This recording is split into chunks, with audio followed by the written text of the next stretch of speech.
Hello दोस्तों, स्वागत है आपका हमारे चैनल चैंपियन जैद पर। मैं हूं आपका दोस्त मोहम्मद जैद।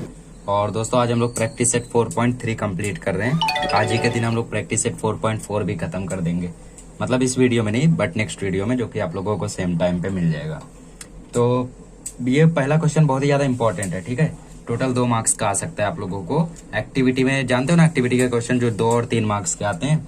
1 2 3 बॉक्स इसमें खाली है, मतलब 2 मार्क्स का ये आ सकता है। हो सकता है एक और बॉक्स खाली कर दे, जैसे 575 हटा दे तो हो गया ना ये 2 मार्क्स का। और कभी कभी एक और सीरियल नंबर ऐड कर देगा, 3 मार्क्स का आ जाएगा। ठीक है, तो मैंने पार, प्रीमियम, डिस्काउंट तीनों चीजें आप लोगों को समझाई थी। पार मतलब होता है इक्वल, 100 रुपया उसका फेस वैल्यू है, शेयर अभी पार पे चल रहा है, मतलब मार्केट वैल्यू भी उसका 100 रुपीज ही होगा। फिर मैंने प्रॉफिट को एक दूसरा नाम दिया था प्रीमियम। 500 रुपए का प्रीमियम हुआ तो शेयर हो गया 575 का। तो 575 का हो गया, 500 का प्रीमियम लगा, मतलब फेस वैल्यू कितना रहा होगा, 10 रुपया 75 रुपया रहा होगा। 75 रहा होगा तो 500 उस पर प्रॉफिट हुआ, 575 हो गया। अब 10 रुपए का शेयर था, उसकी प्राइस चल रही है 5 रुपया, मतलब यहाँ पे डिस्काउंट हुआ है, घाटा हुआ है, डिस्काउंट ऑफ ₹5। तो इस तरीके से हम लोग टेबल को फिल कर सकते हैं। चलिए अगला क्वेश्चन करते हैं। मिस्टर अनमोल परचेज्ड 50 शेयर्स, 50 है ये, 100 नहीं है, 50 shares of value, face value 100 when the market value was ₹80। Company had given 20% dividend. Find ROR means rate of return. Rate of return के लिए आपको 2 चीज चाहिए, एक डिविडेंड इनकम, एक सम इन्वेस्टेड। तो डिविडेंड इनकम फाइंड करते हैं, ठीक है। यहाँ पे सब कुछ इन्फॉर्मेशन पहले लिख लो। Total number of shares is equal to 50, face value is equal to ₹100, MV is equal to ₹80, 80% dividend. Percent dividend हम लोगों का कितना है, 20%। तो परसेंट को अभी हम लोगों को डिविडेंड इनकम में कन्वर्ट करना पड़ेगा। तो कन्वर्ट करने के लिए rate of dividend, percent dividend मत लिखो, फॉर्मूले में लिखो rate of dividend upon 100 into face value. तो रेट ऑफ डिविडेंड 20 था, अपॉन 100, फेस वैल्यू 100 है। तो कहीं कहीं नोट्स पे आप लोगों को मिलेगा कि डायरेक्ट लिख दिया है। डायरेक्ट इसलिए लिख दिया है बिकॉज क्योंकि जो आपका परसेंट है वही तो डिविडेंड मिल रहा है, तो इसलिए डायरेक्टली भी लिख सकते हैं आप लोग, आपके ऊपर है। तो एक शेयर का डिविडेंड यहाँ पे 20 रुपये है, तो टोटल 50 शेयर है हम लोगों के पास। तो डिविडेंड इनकम, टोटल डिविडेंड कितना हो जाएगा, तो 20 रुपया इंटू 50 शेयर है टोटल, तो 2 5 10 2 0, तो 1000 रुपया टोटल डिविडेंड इनकम हो गई। एक शेयर पे 20 था तो 50 शेयर पे टोटल। अब हम लोगों को सम इन्वेस्टेड फाइंड करना चाहिए, बिकॉज सम इन्वेस्टेड भी चाहिए हम लोगों को फॉर्मूले में। तो सम इन्वेस्टेड का फॉर्मूला होता है number of shares into MV। तो number of shares into MV। अब 50 शेयर्स थे टोटल, MV है 80, तो 4000 रुपया यहाँ पे लग गया उसको। कहीं कहीं पे आपको नंबर ऑफ शेयर्स फाइंड करना रहेगा, तो यही फॉर्मूला एक्सचेंज हो जाएगा, MV नीचे चला जाएगा। मतलब सम इन्वेस्टमेंट यहाँ पे कितनी है, 4000 रुपए की है। सम इन्वेस्टमेंट बोलो या इन्वेस्टेड। अब हम लोगों को फाइनली रेट ऑफ रिटर्न मिल जाएगा फॉर्मूले से। तो rate of return is equal to dividend upon sum invested into 100। तो डिविडेंड कितना है, 1000 रुपीज का। सम कितना इन्वेस्ट किया, 4000 इंटू 100, 3 0 काटो, 3 0 काटो, 425 या 100, मतलब रेट ऑफ रिटर्न कितना है, 25% है। तो इस तरीके से हम लोग इसका आंसर फाइंड कर सकते हैं। चलिए थर्ड क्वेश्चन करते हैं। थर्ड क्वेश्चन में जोसेफ नाम का एक बंदा है जिसने कुछ कंपनीज में कुछ शेयर्स खरीदे हैं, ठीक है। कंपनी ए में उसने 200 शेयर्स खरीदे हैं फॉर कंपनी ए। इसमें हम लोगों को टोटल इन्वेस्टमेंट फाइंड करनी है। तो कंपनी ए का सम इन्वेस्टेड फाइंड करेंगे, कंपनी बी का सम इन्वेस्टेड फाइंड करेंगे, कंपनी सी का सम इन्वेस्टेड फाइंड करेंगे, and at last we will add all the 3। तो for company A, company A में टोटल शेयर्स कितने हैं, 200 शेयर्स हैं, और फेस वैल्यू ₹2 है, और प्रीमियम 18 है। तो मार्केट वैल्यू का यहाँ पे फॉर्मूला बनेगा FV प्लस प्रीमियम। ये सब फॉर्मूला आप लोगों को मालूम रहना चाहिए। फेस वैल्यू में प्रीमियम जोड़ेंगे तो मार्केट वैल्यू मिलेगा। डिस्काउंट रहा तो क्या करेंगे, FV minus FV plus discount, तो मार्केट वैल्यू मिलेगा हम लोगों को। तो ये सब फॉर्मूला आपको मालूम रहेगा तो आसानी से आप कर पाओगे। तो 18 + 2 या फिर 2 + 18, तो 20 रुपया इसमें मार्केट वैल्यू हो गया। तो टोटल नंबर ऑफ शेयर्स 200। तो सम इन्वेस्टेड कितना हो जाएगा यहाँ पे, number of shares into MV। तो नंबर ऑफ शेयर्स टोटल 200 है, 20 रुपीज़ MV, 2 दूनी 4, 4000। 4000 रुपये उसने कंपनी ए में इन्वेस्ट करके रखे हैं। मतलब तो कंपनी में इन्वेस्ट करते हैं, आप लोग जानते हो ना, जैसा फेसबुक ने अभी जल्दी ही, रिलायंस जियो ने जल्दी अभी फेसबुक के साथ इन्वेस्टमेंट बढ़ाया, तो फेसबुक ने उसमें इन्वेस्टमेंट किया। तो इस तरीके से करते हैं लोग प्रॉफिट के लिए। अब for company B, company B का क्या हाल है? तो कंपनी बी में टोटल 45 शेयर्स हैं इसने लिए हैं, और मार्केट वैल्यू है 500 रुपये। काफ़ी समझदार आदमी लगता है, काफ़ी ज़्यादा मार्केट वैल्यू में शेयर्स को खरीदा है। तो sum invested is equal to number of shares into MV। तो 45 इंटू 500, 45 5 जा, इस तरीके से हम लोग यहाँ पे फाइंड कर सकते हैं। I think 225, yes. तो 225 means 22,500 is the investment in company B. Company B में इसने इतना इन्वेस्टमेंट किया। अब फॉर कंपनी सी फाइंड करते हैं, मतलब कंपनी सी में उसने कितना इन्वेस्ट किया। तो कंपनी सी में उसने सिर्फ एक ही शेयर खरीदा और मार्केट वैल्यू था 10,000, इसीलिए तो एक ही शेयर खरीदा। अब सम इन्वेस्टेड यहाँ पे फाइंड करते हैं। Sum invested is equal to number of shares into MV। तो 10,540 इंटू एक, नंबर ऑफ शेयर्स एक है, मतलब उल्टा लिख दिया मैंने। तो 10,540 रुपीज़ यहाँ का हो गया। अब टोटल इन्वेस्टमेंट हम लोग company A, company B, company सी को प्लस करेंगे तो मिल जाएगा। तो यहाँ पे लिखना पड़ेगा total investment is equal to investment in company A plus company B plus company C. तो टोटल कितना हो जाएगा? 4,000 प्लस 22,500 प्लस 10,540। तो 22 4 26 10 36 36 1 37,040 रुपये इसने टोटल इन्वेस्टमेंट अपना किया है।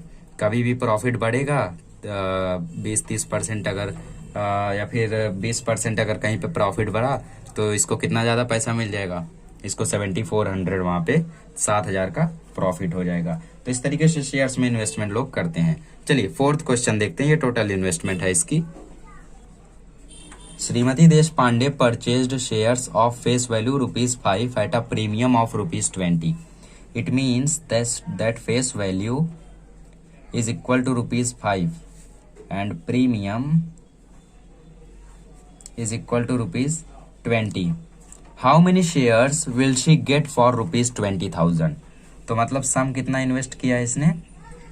सम इन्वेस्टमेंट, पूरी इन्वेस्टमेंट टोटल इसकी कितनी है? 20,000 रुपया है। तो कितना शेयर्स इसको 20,000 में मिल जाएगा, ये सवाल है। अब सवाल ने बवाल मचाया, ऐसा आप लोग कहना नहीं, बिकॉज MV फाइंड करेंगे, सम इन्वेस्टमेंट ऑलरेडी पास है, तो सम इन्वेस्टमेंट के फॉर्मूले में नंबर ऑफ शेयर्स भी रहता है, इजीली हम लोगों को मिल जाएगा। FV plus premium means 5 plus 20। आजकल काफ़ी चीज़ें उल्टी हो जा रही हैं। तो MV is equal to 25 rupees. अब सम इन्वेस्टमेंट का फॉर्मूला लगा देते हैं, sum invested is equal to number of shares into MV। ये फॉर्मूला सबसे इजी है। सम इन्वेस्टेड है 20,000, नंबर ऑफ शेयर्स हम लोगों को फाइंड करना है, मार्केट वैल्यू है 25 रुपया, 25 रुपये। Number of shares is equal to 20,000 by 25। So we will get the answer 800 because 25 8 जा 200 एंड 2 0। तो नंबर ऑफ शेयर्स टोटल कितने थे? 800। So number of shares is equal to 800 shares. चलिए अब पांचवा क्वेश्चन देख लेते हैं, और छठा क्वेश्चन लास्ट है हम लोगों का, प्रैक्टिस सेट का ही। Shri Shantilal had purchased 150 shares of face value ₹100 for market value of ₹120। Company has paid dividend at 7%। ठीक है, अब उसने कंपनी में कुछ शेयर्स खरीदा, 150 शेयर खरीदा। उस टाइम फेस वैल्यू 100 रुपया था और मार्केट वैल्यू 120 था, तो कंपनी ने डिविडेंड दिया 7%। तो हमें फाइंड करना है कि उसका रेट ऑफ रिटर्न क्या रहेगा। तो रेट ऑफ रिटर्न के लिए डिविडेंड इनकम चाहिए, सम इन्वेस्टेड चाहिए।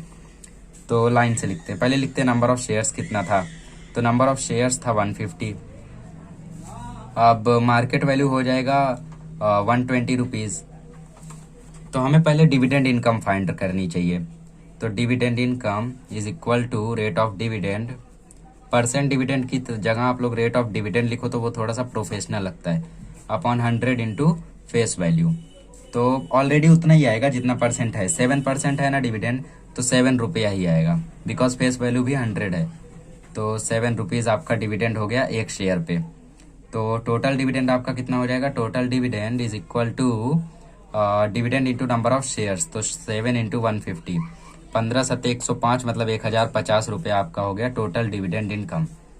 अब फाइनली हम लोग फाइंड करते हैं सम इन्वेस्टेड। सम इन्वेस्टेड फाइंड करने के बाद हम लोगों के पास सभी चीज़ें अवेलेबल हो जाएंगी जो कि रेट ऑफ रिटर्न में यूज होती है। तो number of shares into MV, तो नंबर ऑफ शेयर्स हैं 150, एमवी है 120, तो 15 12 जा कितना होता है 180, 2 जीरो उतार दो, 18,000 रुपया इसने इन्वेस्ट किया था। और अब कितना प्रॉफिट हुआ है वो चीज़ हम लोग देख लेते हैं। तो rate of return is equal to total dividend या फिर dividend upon sum invested into 100। अब डिविडेंड कितना है 7, सम कितना इन्वेस्ट किया 1050 है, सम कितना इन्वेस्ट किया है 18,000 इंटू 100। अब 0 चलिए यहाँ पे 2 जीरो कैंसिल कर दिया, तो 1050 बाय 180, 0 ये भी कैंसिल, तो 105 बाय 18। चलिए ये कैंसिल करेंगे हम लोग, तो 18 5 जा 90 होता है,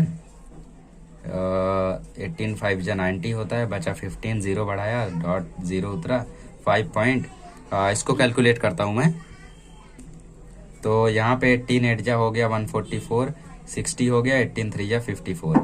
तो इस तरीके से हम लोगों का आंसर हो गया 5.83%। So hour rate of return is 5.83%। Shri Shantilal का काफी फायदा हुआ। चलिए आखिरी क्वेश्चन कर लेते हैं। आखिरी क्वेश्चन बड़ा ही मजेदार है। इसमें बोला which company is more profitable, या फिर which company's investment is turn out to be more profitable, मतलब कौन सी कंपनी में आपको इन्वेस्ट करना चाहिए था कि उसमें ज्यादा फायदा होता।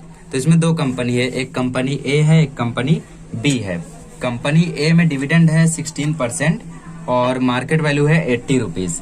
कंपनी बी में डिविडेंड है 20% और मार्केट वैल्यू है ₹120। तो दोनों का हम लोगों को प्रॉफिट फाइंड करना है, so we have to find rate of return. ठीक है, अब आप बोलोगे सर रेट ऑफ रिटर्न के लिए सम इन्वेस्टेड लगता है, इसमें सम इन्वेस्टेड फाइंड करने के लिए नंबर ऑफ शेयर्स तो है ही नहीं, तो कैसे फाइंड करें सर। तो ऐसे हालात में आप क्या करो, नंबर ऑफ शेयर्स को 1 अज्यूम करो, तो इसमें जो मार्केट वैल्यू है आपका वो सम इन्वेस्टेड हो जाएगा। अब कंपनी ए ऐसे बना लो और कंपनी बी, अब एक तरफ डिविडेंड कम है तो शेयर्स का वैल्यू ज्यादा है, एक तरफ डिविडेंड ज्यादा है तो शेयर्स का वैल्यू ये भी ज्यादा है। तो इस तरीके से हम लोग डिसाइड नहीं कर सकते, तो हम लोगों को मैथमेटिकली बताना पड़ेगा। तो डिविडेंड 16% ही रहने देंगे, नंबर ऑफ शेयर्स यहाँ पे 1 अज्यूम करेंगे हम लोग, किसी एक शेयर से भी तो पता लगा सकते हैं, इसीलिए हम लोग एक शेयर अज्यूम करेंगे। और मार्केट वैल्यू है ₹80, बिकॉज जो एक शेयर का होगा वही तो 100 शेयर का भी होगा प्रॉफिट। रेट ऑफ रिटर्न तो रेट है, वो थोड़ी ना अलग हो जाएगा। तो सम इन्वेस्टेड आपको लिखने की जरूरत नहीं है, डायरेक्ट आप लोग रेट ऑफ रिटर्न फाइंड कर सकते हो। डिविडेंड अपॉन एमवी इंटू 100, तो डिविडेंड है 16 अपॉन 80 गुड़े 100, जीरो कैंसिल, 8 2 जा 16, तो इधर प्रॉफिट निकला 20% का, इधर रेट ऑफ रिटर्न कितना निकला 20%।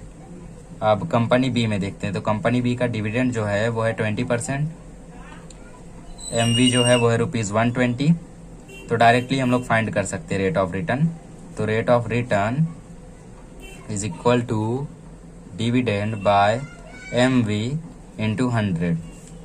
तो डिविडेंड है 20%, एमवी है 120 इंटू 100, 0 0 कैंसिल, 4 3 या 12, 4 5 या 20 और 3.333 इधर आप लोग लिख दो। तो 33 इंटू 5 होता है 5 3 या 15, 5 3 या 15, 165, तो 116.55% इस तरीके से कुछ यहाँ पे आएगा, 16.83 आएगा आई थिंक।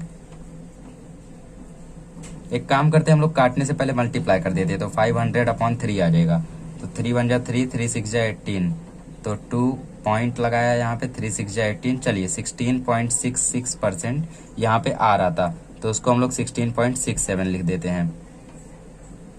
तो ROR एक जगह 16% है, एक जगह 20% है, बताओ कौन ज्यादा प्रॉफिटेबल है, कम डिविडेंड वाली company. Therefore company A is more profitable, या फिर investment in company A is more profitable, इस कंपनी में आप इन्वेस्ट करना। ठीक है, इस तरीके से हम लोगों का प्रैक्टिस सेट 4.3 खत्म हुआ। मुझे उम्मीद है आपको पूरा प्रैक्टिस सेट समझ में आया होगा। अगले लेक्चर में हम लोग 4th चैप्टर भी खत्म कर देंगे, फिर बचेगा सिर्फ स्टैटिस्टिक्स, वो भी जल्दी से खत्म करके हम लोग मैथमेटिक्स का पूरा खेल खत्म कर देंगे। फिर एग्जाम के वीडियोस पर ध्यान देंगे। चलिए स्क्रीनशॉट ले लीजिए।